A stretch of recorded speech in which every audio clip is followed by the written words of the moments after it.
রাম কারু বাপের নাকি? রাম তো সবারই। সম্পত্তি নিয়ে টানাটানি শুনেছেন, জীবন নিয়েও হয়, কিন্তু এবার প্রভু রামকে নিয়ে টানাটানি শুরু হয়েছে এবং রাজ্য রাজনীতির বিভিন্ন বিতর্ক যে জেলা থেকে শুরু হয় সেই বীরভূম থেকেই তার মূল সূত্রপাত বলে অনেকে মনে করছেন। এবং দুদিন আগেই রামনবমীর দিন তৃণমূলের তরফে সবথেকে বড় মিছিলটি করা হয়। এরপর এই জেলার অর্থাৎ বীরভূমের দোর্দণ্ড প্রতাপ তৃণমূল কংগ্রেস নেতা অনুব্রত মণ্ডল বলেন যে রাম সবার। রামনবমীর পোস্টার, রামনবমীর সব থেকে বড় মিছিল করেছি আমরা। আচ্ছা, একটা বিষয় বলি আপনাকে, আপনি রামনবমীর মিছিলে হাঁটলেন, দলীয় সদস্য সমর্থকের সঙ্গেই ছিলেন, সবাই ছিলেন।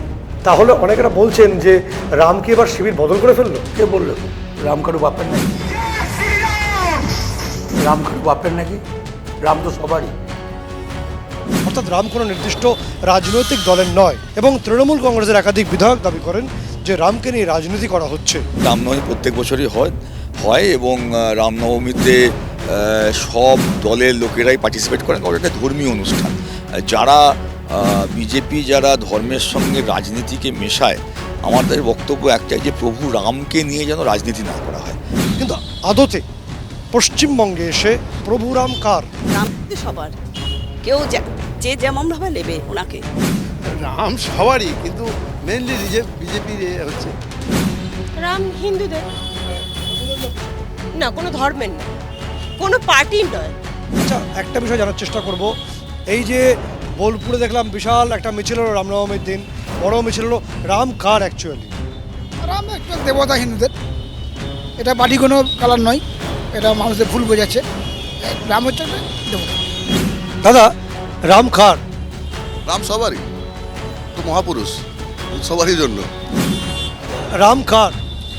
রাম সবারই। অন্যদিকে বিজেপির তরফে পরিষ্কার জানানো হয়েছে যে 90-এর দশক থেকেই রাম তাদের সঙ্গী, রামকে নিয়ে যাবতীয় কর্মকাণ্ড, ফলে রাম তাদের। অনুব্রত মণ্ডল তো পার্টি লাইন থেকে বিচ্যুত হচ্ছেন আমার যেটা মনে হচ্ছে। আর যদি এটাই বিচ্যুতির লাইনটাই লাইন, তাহলে তো জয় শ্রীরাম। কারণ রাম যে ভারতবর্ষের সনাতনী সমাজের সবচেয়ে বড় মর্যাদা পুরুষোত্তম, তা তো ভারতীয় জনতা পার্টি বারবার বলেছে। জয় শ্রীরামকে গালি কারা বলেছে? ভিক্টোরিয়া মেমোরিয়ালে জয় শ্রীরামের ধ্বনিতে কেউ একজন গোসা করে চলে গেছিলেন। আমরা তো কোনোদিন বলিনি। আমরা তো আরে সত্যজিৎ ভাই জয় শ্রীরাম মানে সত্যজিৎ ভাইয়ের কুশল হোক, এইটাই তো আমাদের বাণী। তো যারা জয় শ্রীরামকে তেড়ে গেছেন, জয় শ্রীরাম ধ্বনি দেওয়া মানুষগুলিতে তেড়ে গেছেন, তারা আজকে জয় শ্রীরাম বলছেন। এটা হচ্ছে প্রভু রামের মহত্ব, প্রভু রামের আশীর্বাদ, প্রভু রামের কৃতিত্ব। ভারতীয় জনতা পার্টি রামকে নিয়ে যদি রাজনীতির কথাই বলেন, তো ধরে নিই আমরা 90-88 মানে জন্মলগ্ন থেকে আমরা রামকে নিয়ে, 80 সাল থেকে আমরা রামকে নিয়ে রাজনীতি করছি। তৃণমূল কংগ্রেস আজকে রামনবমীর মিছিল করছে কেন? ওটা ধর্ম করছে, রাজনীতি করছে না। আমাদের কাছে খুবই প্রসন্নতার বিষয়, তৃণমূল কংগ্রেসের লোকেরা আজ জয় শ্রীরাম বলতে শুরু করেছে। তৃণমূল কংগ্রেস যেমন রামনবমীর বিশাল মিছিলের দাবি করছেন, সবচেয়ে বড় মিছিল তারাই করেছেন। বিজেপিও বলছে তারা দীর্ঘদিন ধরে রামকে নিয়েই তারা যাবতীয় প্রোগ্রাম করেন। সাধারণ মানুষ বলছেন যে দেবতা দেবতার জায়গায়, মহাপুরুষ মহাপুরুষ জায়গায়, রাজনীতির জায়গায় থাকুক। ফলে রাজনৈতিক কারবারিরা তারা কি সেটা মানবেন? সাধারণ মানুষের বক্তব্য তারা শুনবেন, নাকি ভোট বৈতরণী পার হতে তারা সেই ধর্মকে ফের হাতিয়ার করবেন?